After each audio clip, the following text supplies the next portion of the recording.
এবার চূড়ান্ত হলো বাংলাদেশের পাকিস্তান সফরের সূচি। ২৮শে মে শুরু হবে ৩ ম্যাচের টি-20 সিরিজ, যা শেষ হবে ১ জুন। ৩টি ম্যাচই অনুষ্ঠিত হবে লাহোরের গাদ্দাফি স্টেডিয়ামে। এরই মধ্যে সিরিজের দলও ঘোষণা করেছে পাকিস্তান। বাংলাদেশের পাকিস্তান সফর নিয়ে কতই না জল্পনা কল্পনা।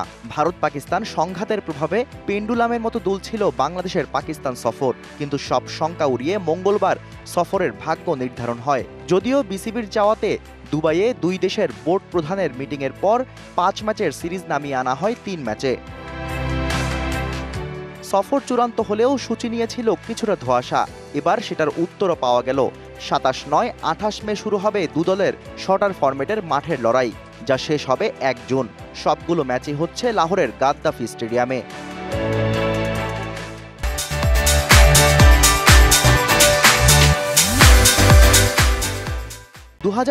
বিশ্বকাপ সামনে রেখে দুদলের জন্যই বড় এক প্রস্তুতি এই সিরিজ।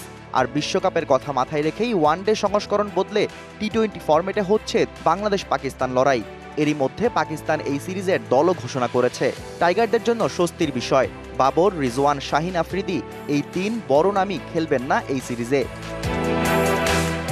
রিজওয়ান না থাকায় ক্যাপ্টেন্সির ভার পড়েছে সালমান আলী আঘার কাঁধে। তবে টাইগারদের জন্য চিন্তার নাম হতে পারেন এক বছরের সবচেয়ে বেশি টি-20 সেঞ্চুরির বিশ্ব রেকর্ড গড়া সাহেবজাদা ফারহান। টাইগাররা পাকিস্তানে পা রাখবে আগামী ২৫ মে। এরপর সেখানে দুদিন অনুশীলন ক্যাম্প করবে লিটন দাসের দল। Shahriar Hossain, DBC news desk.